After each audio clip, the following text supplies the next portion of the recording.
ఏవండో ఇది విన్నారా? ఆరోగ్యానికి ఆరోగ్యం, రుచికి రుచి. అదేనండి మన నల్లేరు కాడల పచ్చడి. ఇది చేసుకుని తిన్నారంటే ఆరోగ్యానికి ఆరోగ్యం ఉంటుంది, టేస్ట్కి టేస్ట్ ఉంటుందండి. అలానే మా పెరట్లో ఉన్న కొన్ని నల్లేరు కాడల్ని తీసుకున్నానండి. అలానే చేతులకు కూడా నూనె రాసుకోవాలి, లేకపోతే దోల తీరిపోద్దండోయ్. ఇలానే అన్నీ క్లీన్ చేసుకోవాలండి తీసుకొని. ఇది ఆరోగ్యానికి బాగుంటుంది. అలానే కీళ్ళ నొప్పులకి, కీళ్ళ వాపులకి, జాయింట్లో జిగురికి కూడా పనిచేస్తుందండి. ఇలానే ఈసులన్నీ తీసుకోవాలండి. అలాగే చిన్న చిన్న ముక్కల కింద కట్ చేసుకొని క్లీన్ చేసి పెట్టుకోవాలండి. ఇది ఆరోగ్యానికి చాలా మంచిగా ఉంటుంది, మనం తినడానికి కూడా టేస్టీగా ఉంటుందండోయ్. అలానే ఇలా అన్నీ క్లీన్ చేసుకోవాలండి. ఇలా చిన్న చిన్న ముక్కలుగా చేసుకోవాలి. చూసారండోయ్, ఇదంతా నీట్గా క్లీన్ చేసుకొని అలానే దీనికి సరిపడగా పచ్చిమిరపకాయలు, 2 టమాటాలు, వెల్లుల్లిపాయలు, నల్లేరు కాడలు తీసుకున్నానండి. అలానే 2 టేబుల్ స్పూన్లు ఆయిల్, అందులో 1 టేబుల్ స్పూన్ శనగపప్పు, అలానే 1 టేబుల్ స్పూన్ ధనియాలు,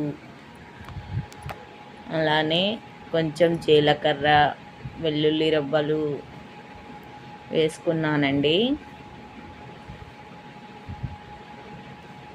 అలానే 2 టేబుల్ స్పూన్ల పల్లీలు వేసుకొని వేగించుకోవాలండి. బాగా దోరగా వేగాక మనం కట్ చేసి పెట్టుకున్న పచ్చిమిర్చి, టమాటో, నల్లేరు కాడలు వేసుకోవాలండి. వేగించుకున్నాక అవి కూడా మగ్గాలండి బాగా. చూసారండి, ఇలా ఫ్రై చేసుకున్నా నేను. ఆ తర్వాత నేను టమాటాలు, నల్లేరు కాడలు, పచ్చిమిర్చి అన్నీ ఒక్కసారిగానే వేసేసానండి. అందులో వేసేసి దోరగా వేగించుకున్నానండి. వేగించుకున్నాక దీనికి సరిపడగా కొంచెం చింతపండు వేసుకోవాలండి. నిమ్మకాయ, పెద్ద నిమ్మకాయ అంత సైజు నిమ్మకాయ వేసుకున్నా అండి.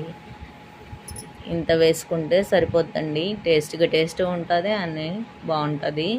అలానే నేను ఉప్పు డైరెక్ట్ ఇందులోనే వేసేస్తానండి. చాలా అందులో కాయగూరలన్నీ మగ్గిపోయి బాగా టేస్టీగా వస్తుందండి.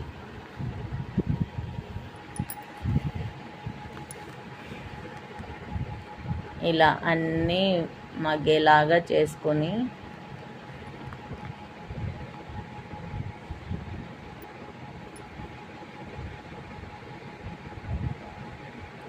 ఇది చల్లారేక మిక్సీ పట్టుకున్నానండి. మిక్సీ పట్టుకున్న తర్వాత నేను ఫ్రై చేసుకున్న దాంట్లోనే ఆయిల్ పోసుకున్న 2 టేబుల్ స్పూన్లు. అలానే ఆవాలు, కరివేపాకు, ఎండుమిర్చి వేసుకొని ఫ్రై చేసుకున్నా అండి. అవి వేగాక నేను రుబ్బు పెట్టుకున్న పచ్చడి వేసుకున్నాను. ఇది రోట్లో కూడా చేసుకుంటే చాలా టేస్టీగా ఉంటుందండి. మిక్సీలో కన్నా రోట్లోనే టేస్టీగా ఉంటుందండి. చూసారే అండి, ఇలా ఫ్రై చేసుకున్నాక నేను రుబ్బు పెట్టుకున్న పచ్చడి వేసుకున్నాను అందులో. అంతేనండి, చాలా సింపుల్గా, టేస్టీగా, ఆరోగ్యంగా అన్నీ చాలా బాగుంటుందండి. ఇలా ఒకసారి ట్రై చేసి చూడండి ఫ్రెండ్స్.